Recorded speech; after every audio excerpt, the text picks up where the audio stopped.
What's shaking YouTubenites? Welcome to Lords of the Long Box presents the CovrPrice Shakers of the Week, aka the offer list. Although I think this list has a couple of books that a lot of people know about. You know what I'm saying?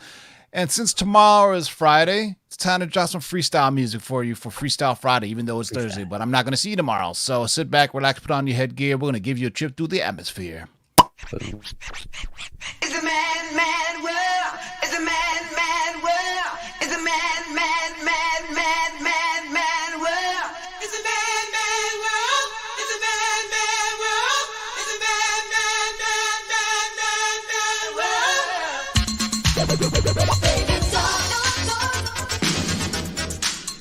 Baby talk. Baby talk. Baby talk.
DJ Too Fresh throwing that Aquanet set on you on a Thursday for Freestyle Friday. I got my man Gabe's Loves 90 Comics. Says we're good to the party people. What's going on, everybody? Great list today. Watch out for these offers, but we're going to have fun. We're probably going to learn some cool information about some of these books. So, as we always do. JB, say what's good to the people.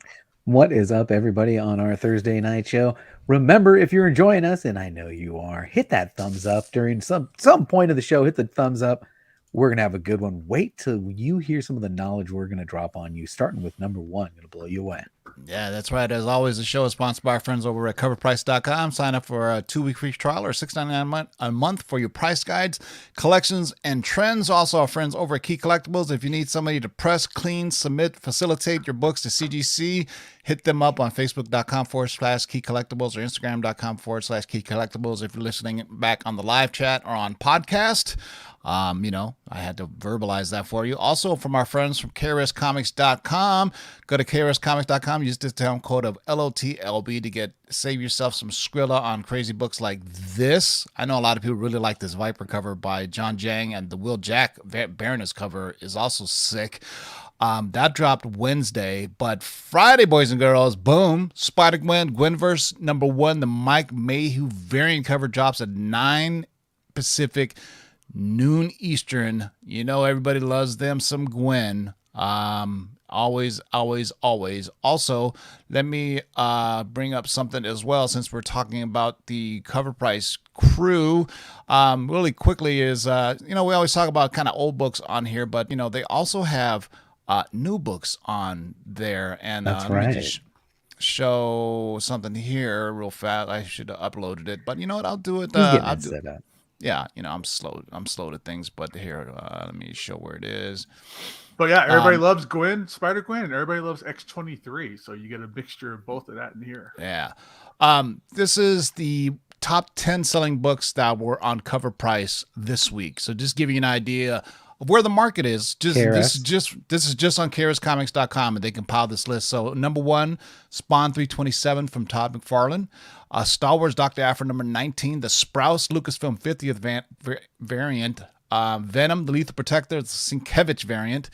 Mary Jane Black Cat Beyond, second print, J. Scott Campbell variant. Something is Killing the Children, number 21, die cut bloody. You know what? I may have to get that. The die cut bloody variant. That sounds awesome. I'm in. The Immortal X-Men number 1 wraparound cover.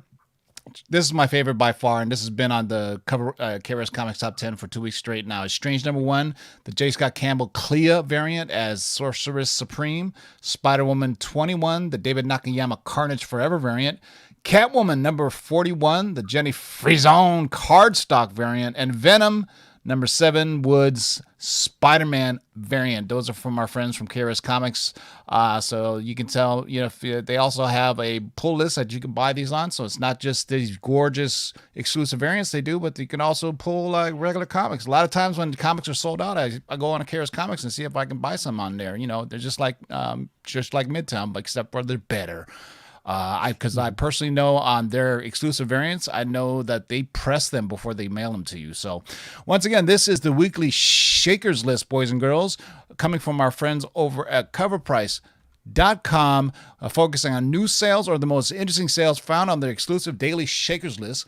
This list changes several times a day, so make sure you check it out to review some of the hottest trending books on the market. And after we go off this 10, make sure you stick around. We're going to see what's shaking today.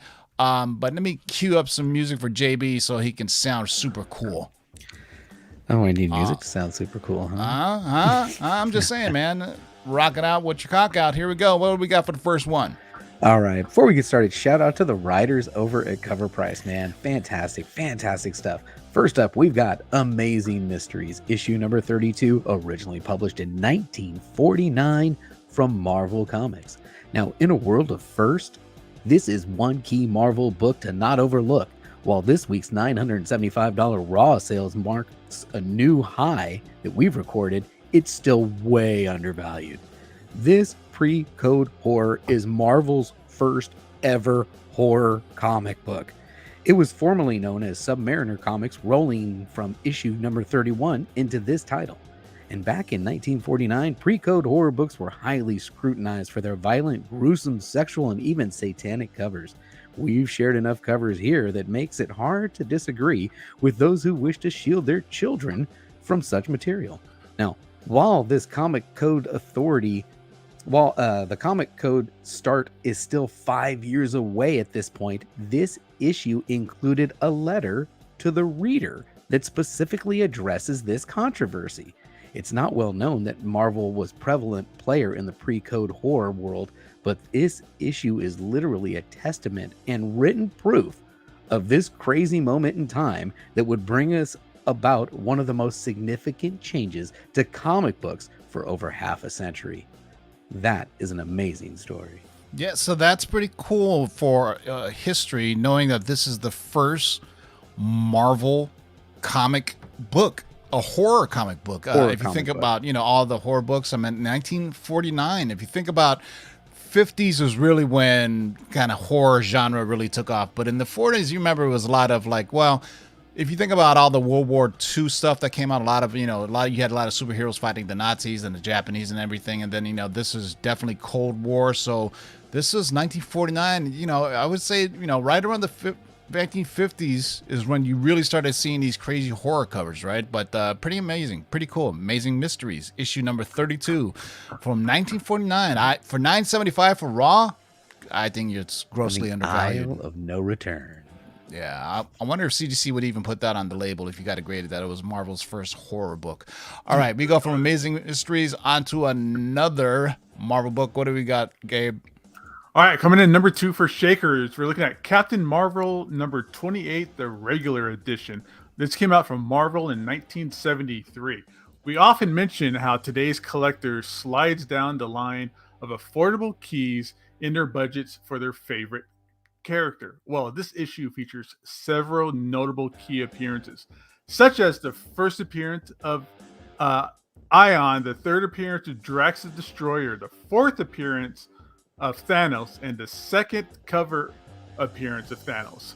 While many of these key factors used to be minor, maybe even insignificant, that's no longer the case to today's collectors. There is some speculation around Eon, a cosmic entity, and his connection to time itself. He also the creator of the quantum bands that heroes like Captain Marvel and Quasar feature. This is a book that was a raw fair market value of only $48. However, this week's 9.8 sell smashed all concepts of a high sell with a mega new high of $22,800 on Heritage. This is the first 9.8 sell we've ever seen. However, for comparison, a CGC 9.6 sold last week for $975, making that one a heck of a buy. I'm on the board. So Crazy money. back in, I would say, 2012, 2013, it was my goal to collect this entire run, starting with, Captain Marvel 25 up to like 32, 33, because those were the important Captain Marvel and Thanos issues. And back then they were like $30, $40, $50 books. They were hard to find and high grade, but and one of them, I forgot which one it is, 25 or 26, also features the first appearance of Death on the cover. Her and Thanos are looking through a window. I don't know if you recall, I'm trying to remember which one it is, but it kind of really brought Thanos into the light as a major villain, outside of, and I believe it was something to do, it crosses over to Avengers where they had that story with the Cosmic Cube. But this really kind of launched the whole Thanos thing. And that's why in the Death of Captain Marvel graphic novel, which is one of the best reads ever, Thanos actually tells Captain Marvel, he tells him, look, in a kind of weird way, he goes, look, I miss you. I can bring you back to life because you are my greatest enemy, but Captain Marvel's like, no, just let me die, because he died of cancer. I think he got it from one of the villains, Nitro or somebody. I'm trying to remember. I don't think it was from the Negabands. I think it was one of the characters that got him cancer. So it's like Marvel is one of those guys that he just remains dead. He never came back. And I think I like that. I think that's the way Jim Starlin would have wanted it too. So Well, Jim Starlin based that on his dad dying of cancer, and that was his way of kind of dealing with it. Yeah. So I think out of respect, Marvel's kind of left him dead in that regard as well. Yeah, we've had different iterations of Marvel's son and his daughter and all kinds of other stuff. The reason why says regular edition, because there's a 9p Euro variant as well, or British variant on it. So if you got those back in the day, man, nobody cared about 9p variants, but those days are long gone, my friend. Just look up Werewolf by Night, the 9p variant, Werewolf by Night 32, the pence variant. Good Lord, that thing is going for buku bucks now. All right, so we go from Captain Marvel 28 to Meow Meow. Right. Next up, we've got The Cat. Issue number 1, originally published in 1972. That was a good year from Marvel Comics. Now, our Feline Fatale's first issue and first appearance sold this week for $1,105 in a CGC 9.6.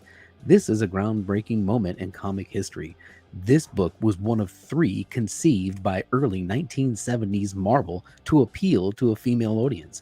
In a masterful amalgam of diversity and pandering, Stan the Man Lee assigned 3 female writers to work from concepts and names he dreamed up for 3 female leads, among them Greer Grant, the Cat. Now, the Cat was a feminist hero, a widow who had dropped out of college to marry her policeman husband. After her husband's death, she ran into a beloved former physics professor who conducted experiments on Greer, heightening her physical abilities and senses to superhuman levels. Greer also wore a suit. Well, she stole it from a burning lab in a moment of duress, okay? But it was designed to further augment these refined abilities. Now, the book struggled to gain any footing as it lasted only 4 issues, but this first issue was drawn by Marvel legend Maria Severin and inked by literal industry giant Wally Wood of EC Comics.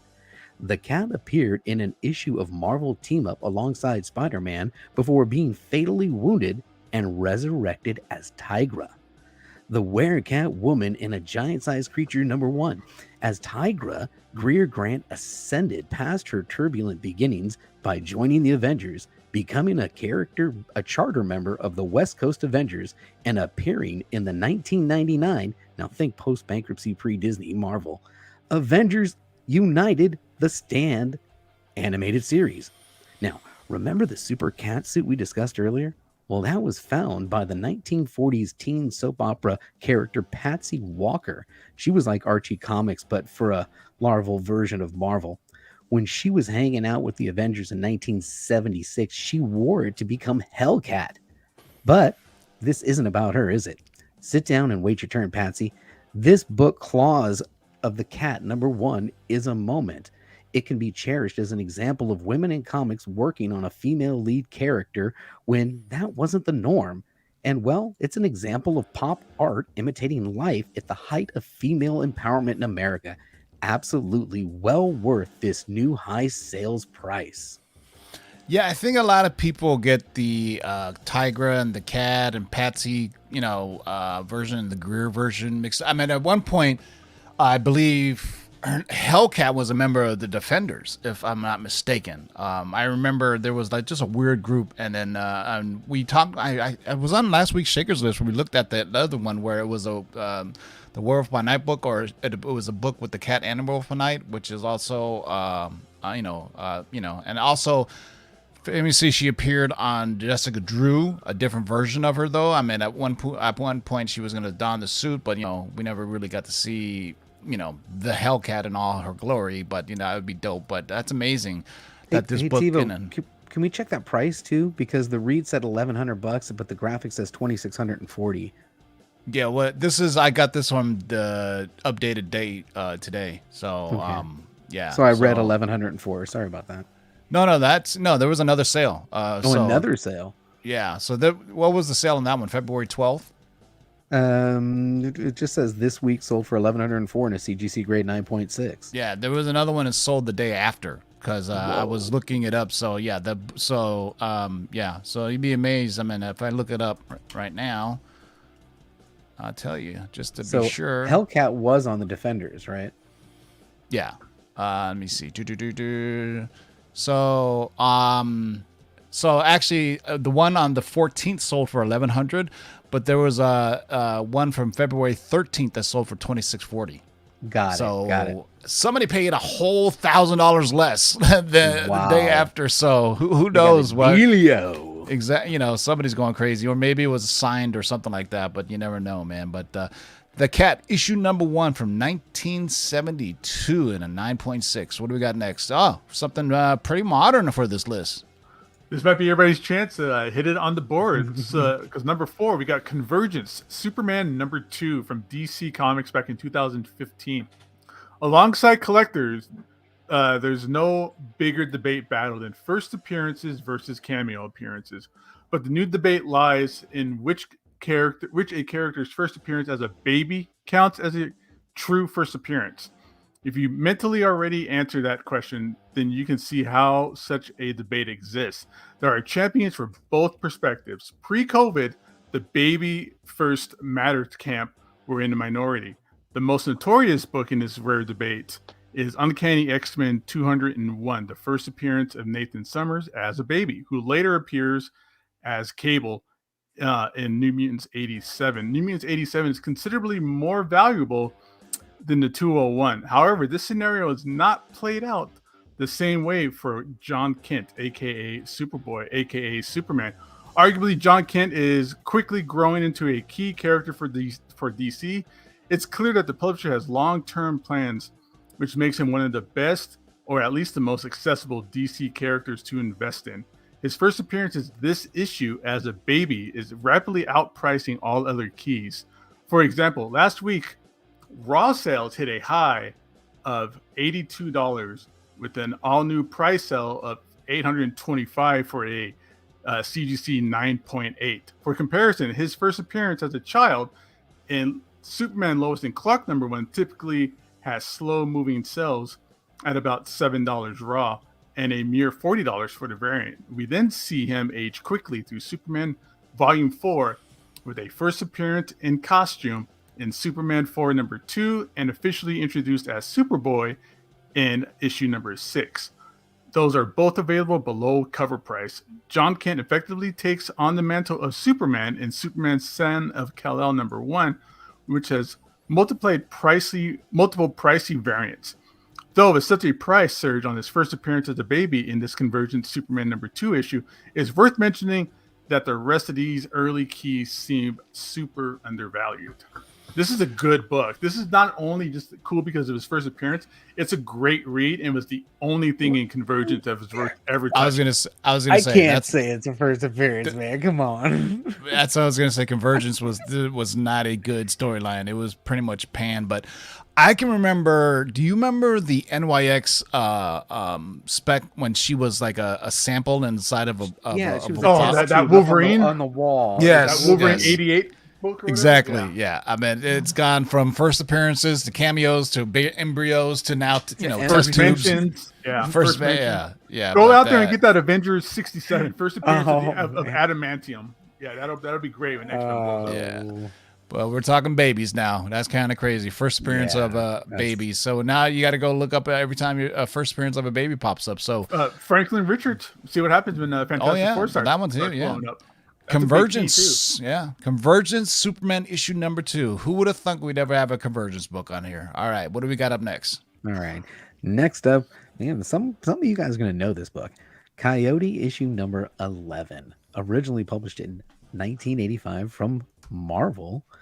And Todd McFarlane is one of the most beloved artists of all time. His signature is in high demand, and any appearance or exclusive signing always sells out, fills up in record time. Die-hard McFarlane collectors probably already know that this obscure Eclipse title, Coyote #11, gets the honor of being his first published interior artwork. This week, it hit an all-time high with a 9.8 sale of $580. Now, his first cover was for Coyote #13, which is highly undervalued. In fact, a near mint raw copy recently sold for $10 and has an all-time high of $250 for a 9.8. Seeing a couple of 4 out of 5s in here, man. That's pretty impressive. Good list. Nice. Yeah. Congrats to Reps Comics, got a 4 out of 5. Robert Austin got a 4 out of 5. All right. We're gonna ask for proof of life quite yet, but it's pretty. This, like I said, this book. Easily, maybe people have. I mean, this one, that one's a rough one, right? You know what I mean? But I can see how you can get a 4 out of 5 here. So so number 5 in the list, Coyote, issue #11. And that means we're at the halfway mark, and that means we need to hear a word from our sponsor, My Slabs. You tired of paying a 10 or 15% more? Join the 1% revolution. Tired of paying 10%, 15%, or more to sell your cards, comics, and digital collectibles? How does 1% sound? Too good to be true? Well, not anymore. MySlabs.com is the web's premier user-driven marketplace for buying and selling slabbed cards, sealed wax, and now slabbed comics and digital collectibles. So the next time you're forced to pay 10% or more to sell something from your collection, head over to MySlabs.com and join the 1% revolution. Yeah, and if you sign up as a seller and they ask you where you heard it from, just tell them you heard it from Lords of Longbox, and they do the vetting process pretty simple, and you can put your slabs up there. And I was talking to the CEO today, and they're going to be announcing some new exciting stuff that hopefully we'll pass on to you guys. And I'm going to be putting some slabs up there myself. So Coyote, issue #11 from Marvel. Actually, it's an Epic title, but Marvel owned Epic at the time. So you can tell unfortunately, if you look at the cover at the very top, it says Epic, and then it says Marvel. It was kind of like their separate imprint, but there you go, man. Coyote the Heat.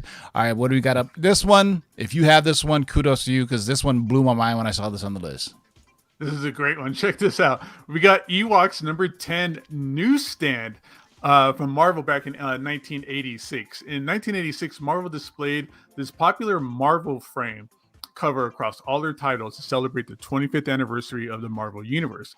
These covers were immensely popular and are highly collectible today. Though, like today, licensed comics weren't big sellers compared to their superhero competition.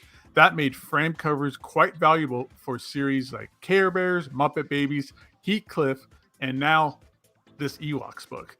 Mid-80s Star Wars comics were dying. In fact, this year featured the last Star Wars at issue 107. Ewok's low interest also brought its own series to a close at issue 14. Due to the scarcity and growing collectability, this newsstand sold for a hefty $250 raw this week. This isn't an outlier either, as a copy sold for $180 back in December of 2021. In 1986, the split between newsstands and direct editions was 50-50, so it wasn't necessarily rare, though condition was a significant factor. For comparison, direct editions sell for a raw of $54, and that's for VF copies on average. So while out there hunting, don't overlook these hard-to-find framed covers. Yeah, so believe it or not, the framed blank variant is incredibly hard to find and very pricey because artists all wanted the framed and be able, because they were at one point, there used to be the frame cover with just a blank cover in the middle. And artists used to love getting those right on, and they started becoming collectible. You know, nowadays, I remember, 3-4 years ago, there used to be blank covers left and right. You remember that? But it's just, because of the lack of maybe of, shows, because, before when you can go to, 4 or 5 different cons a year, you could bring your blank variants in and have your favorite artist do a sketch on them.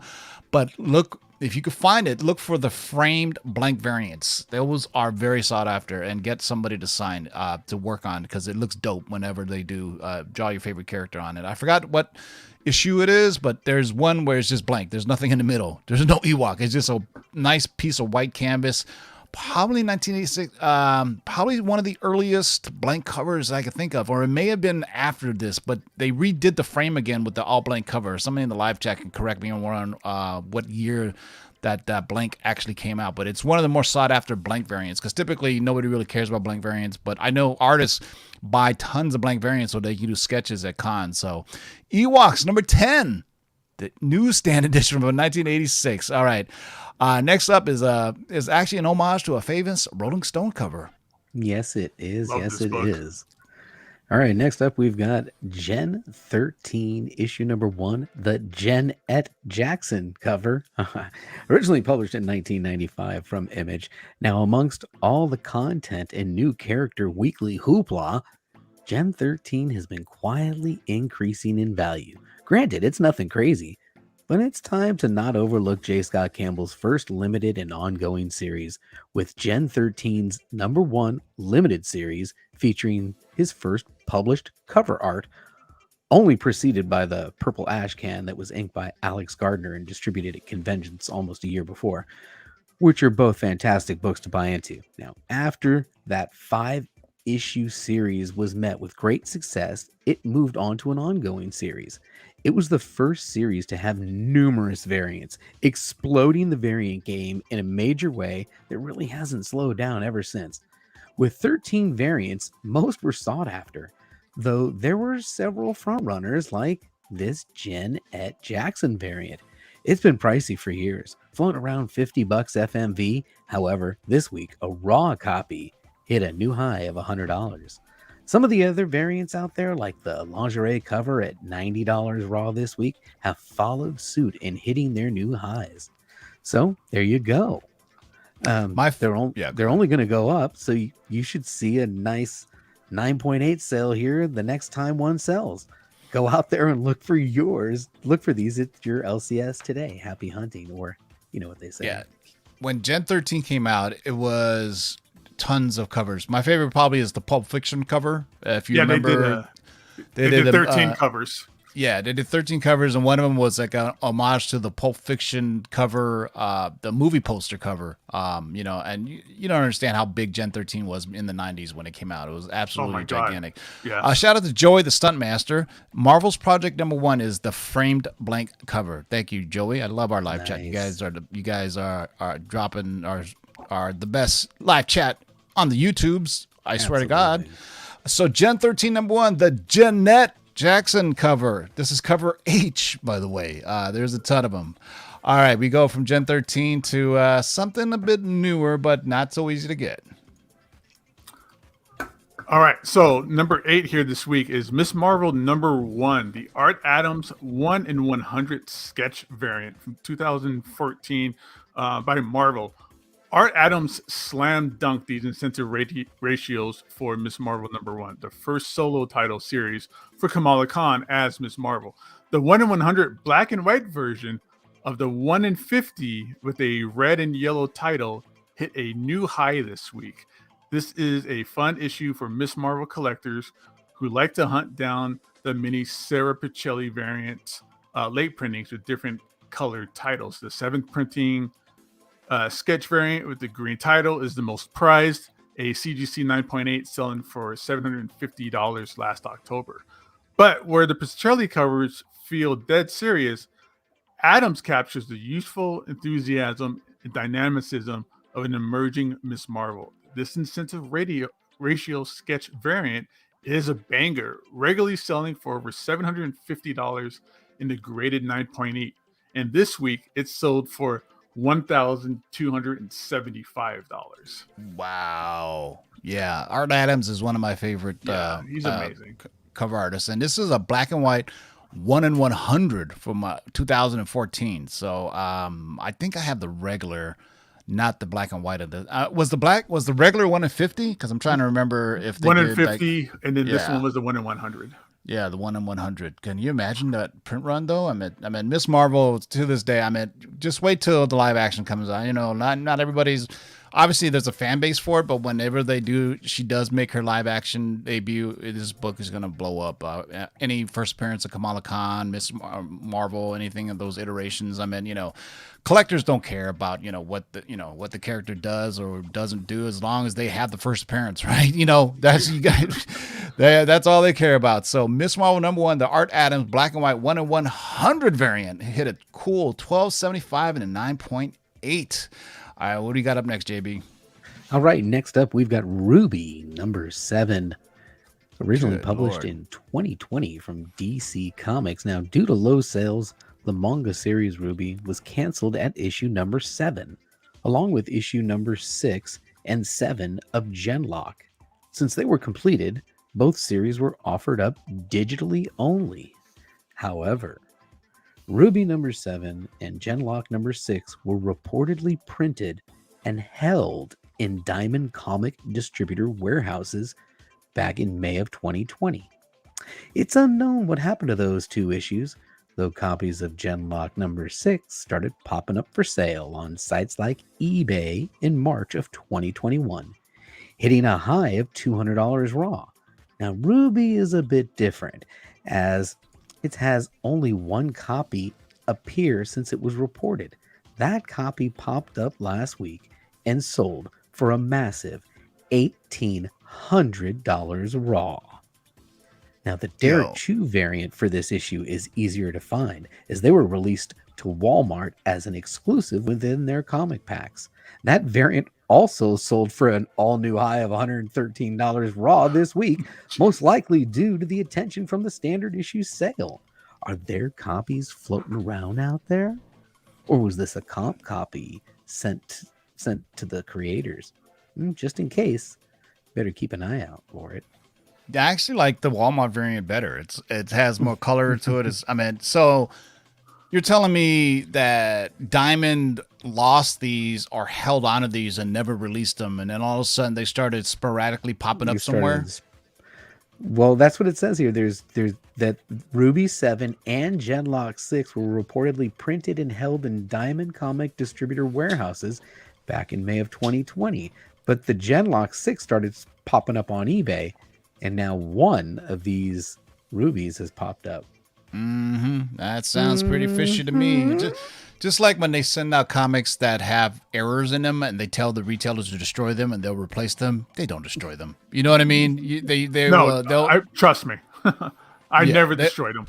No, they'll hold on to them, and then all of a sudden, 6 months from now, you'll see them on eBay or something like that. I don't remember what the last issue was, but they don't tell them to mail them back. Not nowadays. Nowadays, they just say, hey, destroy them. You know, there was some bad stuff in there. No. As soon as you tell somebody that, what are they going to do? They're going to hold on to it.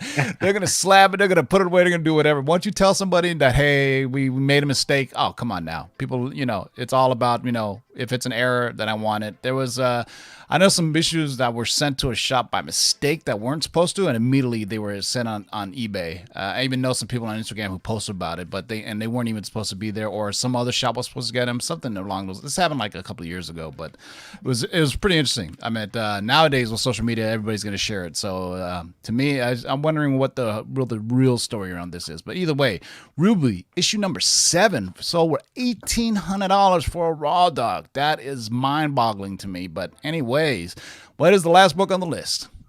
All right. Rounding up the end of the list today, we got War of the Independents number 2 from Red Anvil Comics 2011. War of the Independents was a unique crossover series by Red Anvil Comics. This series contained characters from various independent comic book companies.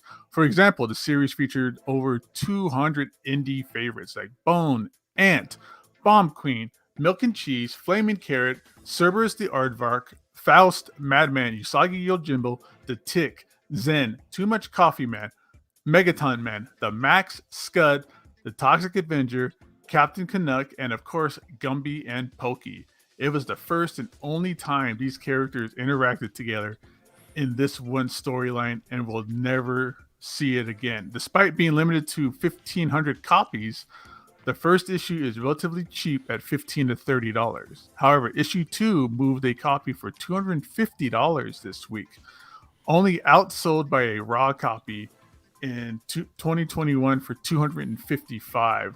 What's notable about this issue is that it focuses only on independent Black characters and creators in comics. This included longtime indie creators such as Artie Batts, his character Deathlocks, Brian Williams with his character Lucius Hammer. Other characters like Shadowhawk, War God from Speakeasy Comics were also featured. Let's not leave out the fact that Flavor Flav and Chuck D also joined the fight.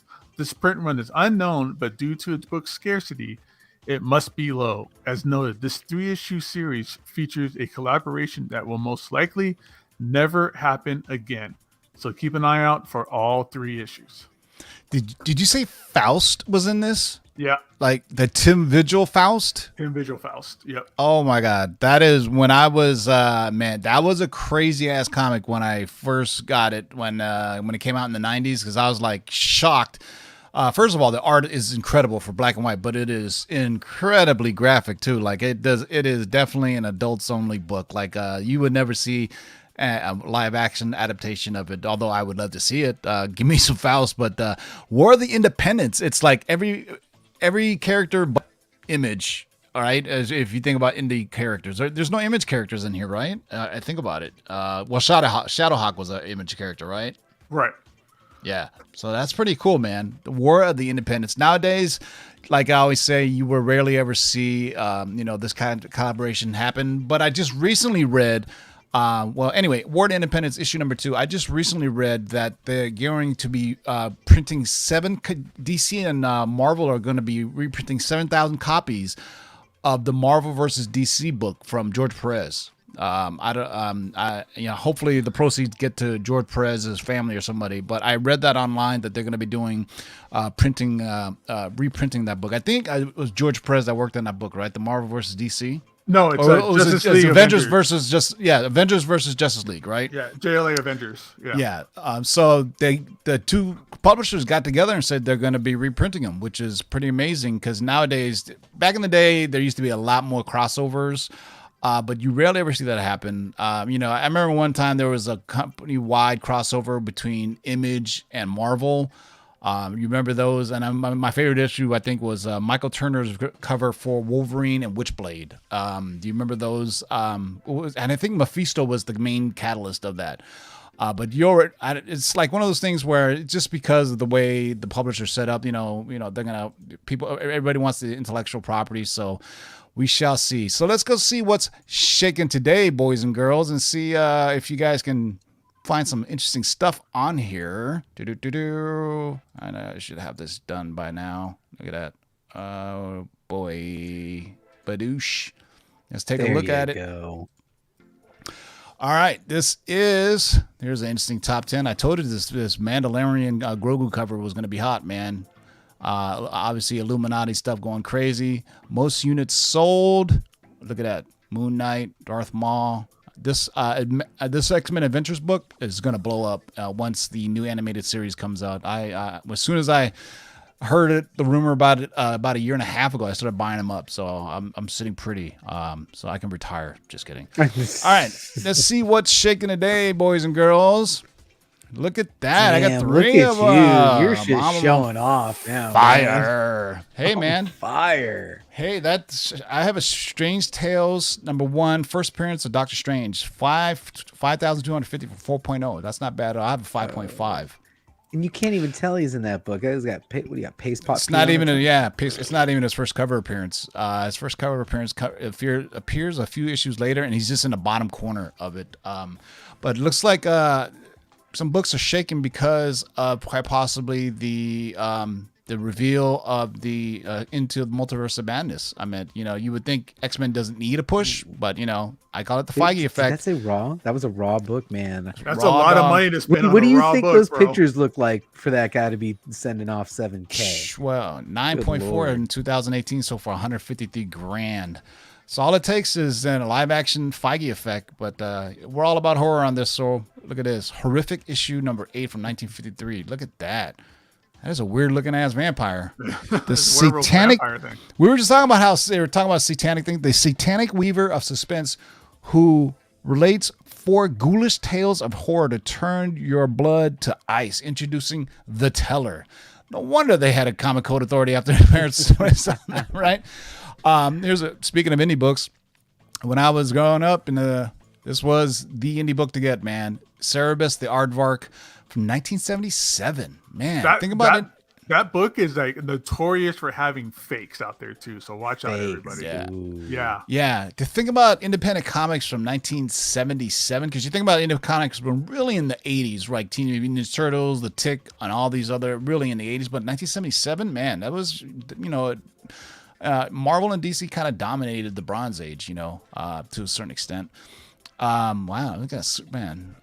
Punisher, of course, has been getting hype. What's up with this Tales to Astonish? Look at this. Tales to Astonish #90, the first appearance of the Abomination. Wow. Now you guys are buying it? He appeared, maybe they think he's going to reappear since he was in Shang-Chi and the Legend of the Ten Rings. So, first appearance of Abomination, 9.4 sold for $3,200. Wow. Well, still a 9.4 in that 12 center. Come on. Yeah, that's nuts. Yeah. That's crazy. That's time That's machine just stuff. crazy. Yeah, man. Hey, I got 2 of these. Brother Voodoo, 9.2, sold for $2,200. Yeah, buddy. I think the spec is eventually he's going to appear Into the Multiverse of Madness. Everybody's going to appear. Everybody's going to appear for everything, 2 seconds. Buy everything. Yeah, we Buy it all. Yeah, Craven, the Craven You got movie Ahsoka. news. Yeah. Spider-Man #15, first appearance, Craven, 2,300 for 4.5. This has got the trickle down effect to where the people are buying the first appearance of his kids now as well. I don't know if this is for recent stuff or because of the movie, but this is the first appearance of Dormammu. Yeah, I have. Do I have this in my collection? I should. Why isn't it added? I need to add it because I have. It says you have 2. of What are you them. talking Cool, about? I have 2 of them, yeah. Stop showing off. Sorry about that. Yeah. First appearance of the Dread Dormammu. Star Wars Clone Wars. Look at that. First appearance of Ahsoka outside of Star Wars canon. $1,500 and 9.6 seems undervalued to me, man. 9.8 for $4,200. Wait till that show drops. Wait till that show yeah. drops. Things gonna go out of control. Yeah, these Superman covers. A lot of Strange and X-Men books on here. Look at this. Yeah, the first That's the Living Tribunal. The Tribunal. Yeah, the triple-headed the Sands of Death. First full appearance of the Living Tribunal, Raw Dog for $1,300. Dog. I got a nice copy at CGC right now. I can't wait to get back. I had almost the entire run of Doctor Strange and Strange Tales, so I got to check and see if they're slab worthy. Speaking of, we were just talking about independent comics. Here, Teenage Mutant Ninja Turtles issue #2. First appearance of April O'Neil. $12.99 for a 9.6 seems pretty cheap to me. I just saw there was an homage to one of the one shots, the teenage ones that came out this Wednesday. It was pretty fun because I immediately recognized it. I said, "Hey, that's not it." Hey, look, Wizards on here again. Yeah, Wizard that'd be number dope one. to get a wizard one. Yeah, We were this talking is- about this last week, and it had that crazy sale for a newsstand. Yeah, Is that what this one is? it No, doesn't that's s- higher. Yeah, 'Cause so it no, was- this is I think this it was is the news. 1100 last time. Here's the newsstand. The Yeah, it was newsstand is 1100 for the 1100. newsstand. Yeah. So that just got- So somebody just bought the regular one for $12.99. Yeah, we have hope, Gabe, for our regular copies. we both have the regular copies. We don't have the newsstand copies, but Wait, Well, mine. the regular, but yeah, 9.6 Wow. is $1,300. Yeah. Well, I think I think nostalgia. I think people are finally realizing the historical significance of Wizard comics, and I've been talking they- about Wizard forever, and people just laugh at me. I'm going to be on a Wizard podcast episode coming up pretty soon. I'll let you guys know when that happens. But I agree. Wizard shaped the path of comic books in the 90s, and it still affects things for today, for sure. Oh yeah, I mean all amazing. the top 10 lists and everything. They're the ones that started that first. I don't remember any other publication that did that. This I love this cover. This is the Sarah Pacelli direct edition 1 in 15, which you rarely ever see. Ultimate Comics Spider-Man #1. It's a great cover. $800 and a 9.4. 9.4. I wish I had that one. I have the regular covers. Wow, they had a newsstand from 2011. Look at that. Fair market value is $500. I remember they came back like this. This edition as and well. some came signed by Stan Lee, I think, too. A lot of that's these dope. white bag ones they did, they hid secret signed copies. So those are cool. Shut the front door. I still have a white bagged one. Are you kidding me? Yeah. Better open that bad boy up. This is fun. The Legend of Zelda. We always talk about how video game comics are blowing up. The Legend of Zelda, the newsstand, $195 newsstand. Where are you going to find a Legend of Zelda newsstand comic, right? So the demand is $760 and a 9.6. Wow. That was the beginning of Valiant, too. That's all they did. It was all Nintendo stuff back then. Yeah, that's pretty amazing, man. Yeah, this book, The Grand Inquisitor. Inquisitor. Yep. I believe there has been some casting news about the Grand Inquisitor. First Prince, the Grand Inquisitor, Star Wars Darth Vader, number 6, $640 and a 9.8. Wow, That's man. crazy for a character that's like that nobody knows about yet. Like it's Yeah. such a strange thing to see it going that nuts. I've been talking about these books forever now. These Angela? are absolutely gorgeous. Yeah. These Angela covers. This is Angela #1 newsstand, $637.50. Whoa. And there's there's actually a special variant for them as well. I don't know if it has them on here or not, but it doesn't show. This is written by Neil Gaiman too. Neil Gaiman did this miniseries of all. Yeah, things. this is the one that he sued Todd McFarlane over. Yep. So the irony is Todd McFarlane started Image Comics because they said they wanted the creators to have control of the characters, and then Neil Gaiman didn't have control over Angela when he created it. And so Neil Gaiman sold it and then gave it back to Marvel, or sold it back to Marvel, however they got. But just look how gorgeous these covers are, man, for all 3 issues. Not to plug another YouTube channel, but there's one out there called Cartoonist Kayfabe, and they actually go through the court records. I know he is. Todd McFarlane. That's On what's that his Todd name. McFarlane. The cartoonist kayfabe is Ed Pisker. Yeah. So they go through the actual testimonial records from that case between Neil Gaiman's testimony and Todd McFarlane's testimony on the creator rights and stuff. It's really interesting. Yeah, I'm a big that fan Batman. of Ed Pisker, and because I started with the hip hop family trees that he did. Yeah. I have like the big I don't know if the treasury size, but then he also did all the The issues, big and box set. Mhm. it's an incredible history of hip hop and Yeah. the way he tells the stories. I absolutely love those series. And then I have it too. It's great. I got the big giant 2 slipcase one. Yeah. Yeah, exactly. If you're a fan of like real hip hop and the beginnings of hip hop, by the way, there are a bunch of cheap copies of that Angela Newsstands Raw. Thank you very Go get much. 'em. Over CovrPrice. Go get them.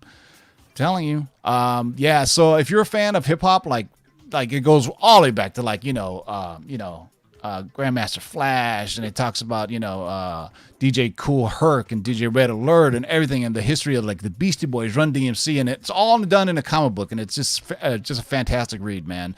I wouldn't mind seeing him like doing a live action of that. You know what else is also great? The second season of the Wu-Tang Clan saga on Hulu. The first season was a bit slow, but when you finally started doing the Wu-Tang Clan songs, Break Your Neck and everything, check out season 2 of Wu-Tang Clan on Hulu. It's definitely a fun watch, man. Here we go. This is The Adventures of Super Mario Brothers. This isn't even the first appearance of Mario. This is The Adventures of Super Mario Brothers from 1990. $510 for a 9.6. Woof. Crazy. Ah, man, I remember this book was all the rage. This, of course, is Harley Quinn. $508 for a raw dog. That's not bad. Jeez. A memory popped up on my phone, and it was a picture of me holding my copy of this when I bought it, but I sold it a while ago, and it was a newsstand copy. Oh, I was like, man, that was like 8 years ago or something too. Yeah, How the Mighty Have Fallen. Yeah. Conan. Here's another Nintendo book. Captain N, the Game Master. The first comics appearances of Captain Kevin Keene, Princess Lana, Luke the Dog, Samus from Metroid. You remember playing Metroid, and then you finish the game, you finally realize, holy cow, it's a woman this whole time. Kid Icarus, Donkey Kong, Mother Brain, King Hippo, Little Mac of Punch-Out, Uranus, Eggplant Wizard, the NES Zapper, and the Super Power Pad. $450 for 9.6. Boy, that's a whole bunch of first appearance for. I don't video game guys are going nuts on these. I don't remember this dude. That's Kevin Keene, right? What is he even from? There's a TV show of him, and he was like the best video game player, and all the video characters were alive, like in our world, and they went on adventures and stuff like that. Okay, good. Yeah, I don't remember. And then it used to be attached, and it used to be attached to this game show. And a game show, you would, if you won the game show as a kid, I wanted to do it so bad. You would run through this maze covered in Velcro, and you would just pull video games off the wall and stick it to your body, and whatever stuck to your body, you got to keep.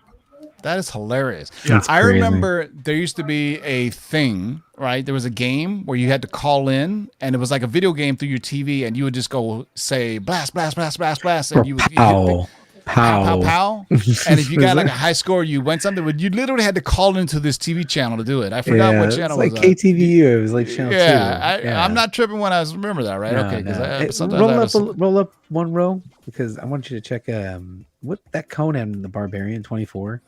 Sure. This is I just saw it posted today from a friend of mine posted that. No, go ahead. So before you scroll down, tell me what you think this is. This is first full and first cover. Okay. Let's scroll down and see what it says. First cover and full appearance. Booyah. Because I had both. Because actually, I mean, this is the previous one is the first one, because I remember going through, because everybody likes that other cover better, but this is true what you would consider the first appearance of Red Sonja. That's the first appearance. Yeah. Ironically, though, no. So why isn't it called Cameo? Why is it first appearance and then the other one says first full? Yeah. Slide down.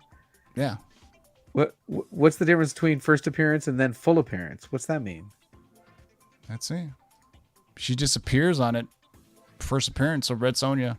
I mean, a lot of times it's the labels. It's like the collectible market has decided that this is the book to get. That's the book. That's what I was trying to make a point, that it doesn't matter that's actually the other book. Yeah. This is just like the Wolverine 180. I don't care if Jonathan Hickman tells you Hulk 180 this is the one is I want. Yeah, I don't care if Jonathan Hickman or some other channel tells you the first appearance of Wolverine is in Hulk 180. No. Everybody wants the 181. I will trade a 180 for a 181 any day. Thank you. Yeah, all day. That's why I have a Hulk 180. I don't have. Dude, look at that. That's the coolest cover in comics too. Nobody wants the first appearance of the Abomination. Okay, here. Let's look at the 180 cover. Yeah, nobody cares about him getting hit with a tree or a car. Like, come on. 180. No, we want a 181 for ever since I was a kid. Even though, 180 is starting to pop, man. I got one up. For it's starting to pop. It's the people who can't who don't have the 181 money or juice. Yeah, Well, yeah.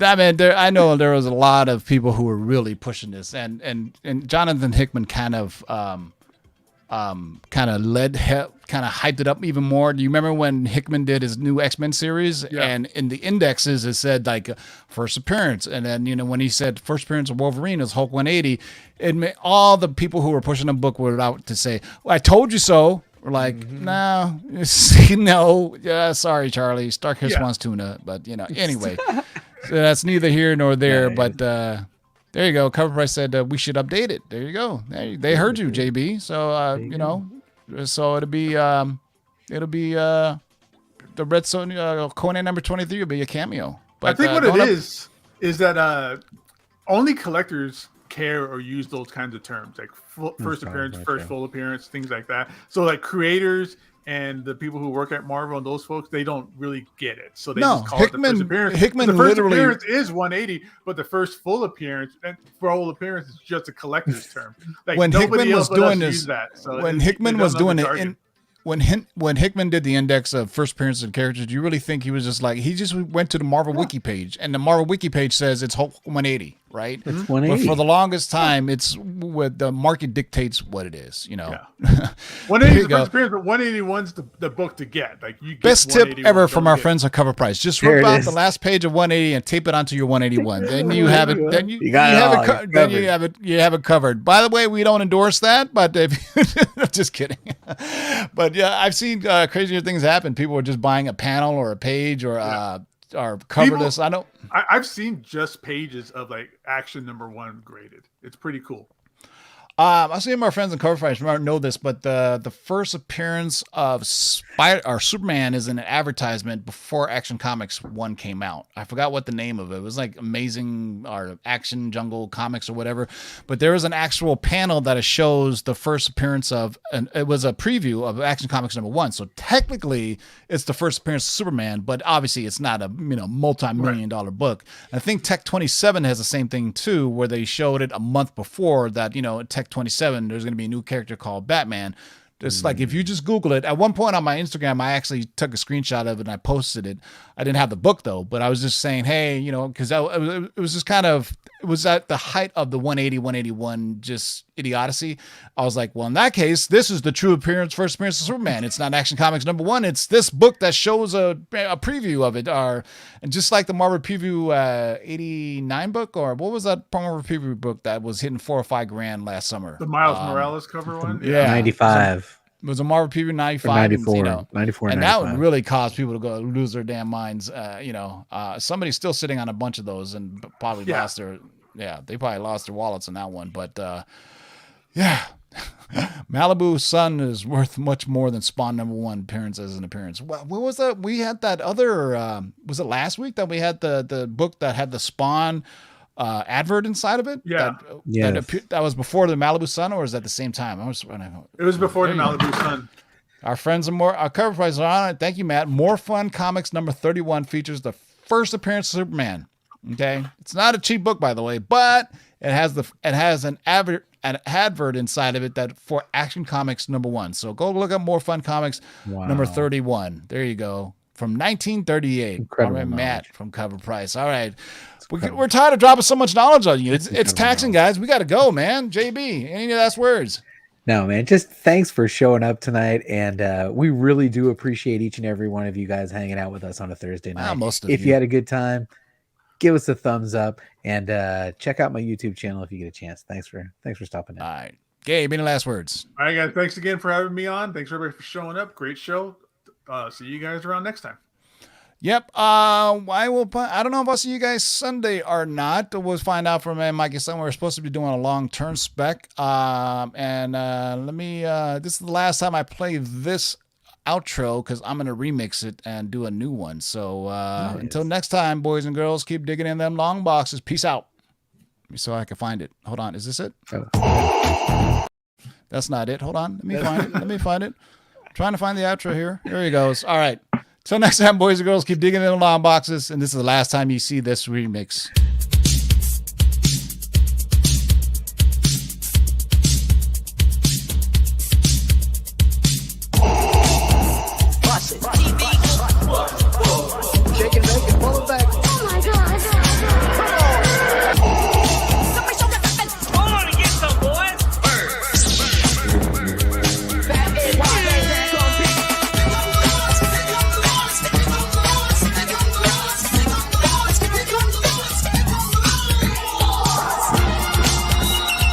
In the great hall of the Justice League, there are assembled the world's three greatest heroes, created from the cosmic legends of the universe. Their mission, to fight injustice, to right that which is wrong, and to serve all mankind.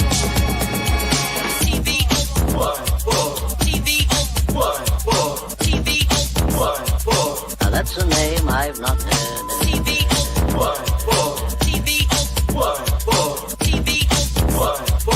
Laugh it up, fuzzball. In this, you shall know that the Lord is upright. Shake and bake and pull it back. In this, you shall know that the Lord is upright. In this, you shall know that the Lord is upright. What the heck is the deal? I'm the best there is. In this, you shall know that the Lord is upright. What's in the box?